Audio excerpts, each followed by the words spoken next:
ساری آج شیلز یہ دیکھ لیں، ٹیئر گیسنگ شیلز، یہ ساری کل شام سے یہ صرف میرے گھر میں جو پڑے ہیں، یہ ہمارے گھر کے ارد گرد جو شیلز ملے ہیں، جو میری زمان پاک کے گھر کے اندر جو شیلنگ ہوئی ہے، میں یہ آپ کو اس لیے دکھا رہا ہوں کہ یہ کل دوپہر سے میرے گھر کے اوپر حملہ ہے، اور یہ شیلز جو آپ دیکھ رہے ہیں یہ صرف جس طرح میں نے کہا اس گھر کے اندر، یعنی میرے گھر کے اندر یہ وہ شیلز ہیں جو گھر کے باہر ہیں اس کا ہمیں کوئی اندازہ نہیں. وہ ساری سڑک کے اوپر ساری رات صبح تک، اور ابھی جب میں آپ سے بات کر رہا ہوں پھر شیلنگ ہو رہی ہے، پھر ایک اور حملہ ہو گیا. تو میں اپنی قوم کے سامنے ایک سوال رکھنا چاہتا ہوں کہ یہ کون سا میں نے اتنا بڑا جرم کیا تھا کہ میرے گھر کے اوپر حملہ، کبھی کسی پولیٹیکل لیڈر کے گھر کے اوپر اس طرح شیلنگ نہیں ہوئی، اور وہاں عورتیں تھیں، ہمارے نوجوان تھے، ان کے اوپر جس طرح اٹیک کیا گیا. اس کی کوئی تو کیا وجہ تھی؟ میرا جرم کیا تھا؟ جرم یہ تھا، ذرا میں آپ چاہتا ہوں غور سے سنیں میرا جرم کیا تھا. ایک کیس لگا ہوتا ہے توشہ خانہ کا، جو توشہ خانہ کا کیس میرے اوپر ایک الزام لگایا گیا، اور شکر ہے اللہ کا کہ وہ الحق ہے، وہ توشہ خانہ کا سب کے سامنے اب ریکارڈ آ گیا. میں چیلنج کرتا ہوں کہ جب یہ کیس سنا جائے گا، اگر کسی نے ساری چیزیں جائز طریقے سے، یعنی جائز طریقے سے، توشہ خانہ کا مطلب ہوتا ہے کہ جو آپ پریزنٹ آپ کو جب گفٹس ملتی ہیں تو ان میں سے جو آپ رکھنا چاہتے ہیں ایک قیمت ادا کر کے لے لیتے ہیں، وہ آپ کی پراپرٹی بن جاتی ہے. یہ توشہ خانہ ہے، اور یہ 70 سال سے یہی ہے. اور یہ جو کہتے ہیں کہ وہ اچھا جی وہ آپ کو کوئی بڑا تحفہ ملا تھا، اسٹیٹ گفٹ، جو آپ چیز خریدتے نہیں ہے توشہ خانہ کی، وہ آکشن ہو جاتی ہیں، وہ کوئی عجائب گھر میں نہیں رکھی جاتی. تو میرے اوپر پورا انہوں نے میڈیا ٹرائل چلوایا، اسی کے اوپر کیس کر دیے، اور اب اللہ کا کرم ہے کہ ان ساری چیزیں ان کی سامنے آ گئی ہیں. اور ابھی آپ کو پتہ چلے گا جب وہ دیکھیں گے کہ انہوں نے چوری کی ہے توشہ خانہ سے، اور انشاءاللہ وہ سامنے آ جائے گا. اب توشہ خانہ کا کیس لگا F8 کی کچہری میں. F8 کی کچہری میں 2 دفعہ بم دھماکے ہو چکے ہیں. وہ اس کو آپ کی جو سیکیورٹی ہے وہ پروٹیکٹ ہی نہیں کر سکتی. وہ جگہ ایسی ہے کہ وہاں وکیل بھی شہید ہوئے، وہاں ججز بھی شہید ہوئے، ادھر ہی جب 2 دفعہ دہشت گردی ہوئی. تو جب وہاں اس کو پروٹیکٹ کر ہی نہیں سکتے، اور خود انٹیریئر منسٹر کہہ رہا ہے کہ میری جان خطرے میں ہے، انٹیریئر منسٹری کہہ رہی ہے کہ میری جان کو خطرہ ہے. ایک میرے اوپر حملہ ہو چکا ہے.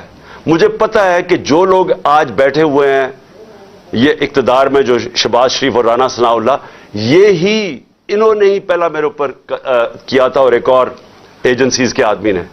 اب وہی پاور میں بیٹھے ہیں، خطرہ ان سے ہے. تو میں ایک چیز مانگی کہ مجھے سیکیورٹی دیں ادھر جانے کے لیے، اور اگر سیکیورٹی نہیں دے سکتے تو میرا ادھر کر دیں کیس جدھر مجھے سیکیورٹی ملتی ہے. جب سے میری ٹانگ ٹھیک ہوئی ہے، میں 2 دفعہ ایک لاہور ہائی کورٹ گیا اور ایک اسلام آباد، کوئی سیکیورٹی نہیں تھی، کوئی پروٹیکشن نہیں تھی. اور پھر میں واضح کر دوں کہ یہ انپریسیڈنٹڈ ہے کہ ایک ایکس پرائم منسٹر کو قاتلانہ حملہ ہوتا ہے، اس کے بعد اس کو سیکیورٹی نہیں ملتی. اس کے لیے اس وجہ سے ہم نے عدالت میں گئے ہوئے ہیں کہ ہمیں سیکیورٹی دو، اور اس جج نے میرے اوپر وارنٹ نکال دیا. اب یہ وارنٹ کیا ہے؟ جس کے لیے پولیس آئی ہوئی تھی. میں یہ ذرا سارا آپ کو سمجھانا چاہتا ہوں کہ یہ جو ساری ابھی بھی شیلنگ ہو رہی ہے، یہ پولیس کا اور کوئی کام نہیں ہے، پوری فوج کی فوج آئی ہوئی ہے، رینجرز آئے ہوئے ہیں کہ اس طرح کوئی دہشت گرد یا زمان پاک میں بیٹھا ہوا ہے. وارنٹ صرف یہ تھے کہ آپ کو پولیس عدالت میں پیش کرے، یہ ہے وارنٹ. جس عدالت میں میں اس لیے نہیں جا سکا کیونکہ سیکیورٹی کا ایشو تھا، عدالت نے پیش کرنا، یہ پولیس نے وہاں پیش کرنا تھا. رات کو جو پریزیڈنٹ ہیں لاہور ہائی کورٹ کے بار کے اشتیاق خان، انہوں نے شورٹی دے دی، ان کو میں نے آتھرائز کر دیا، انہوں نے شورٹی دی کہ وہ جو میرا اپیرنس ہے ہائی کورٹ میں وہ گارنٹی کرتے ہیں. 18 کو انہوں نے شورٹی دے دی میں ہائی کورٹ میں پریزنٹ ہوں گا. تو جب انہوں نے شورٹی دے دی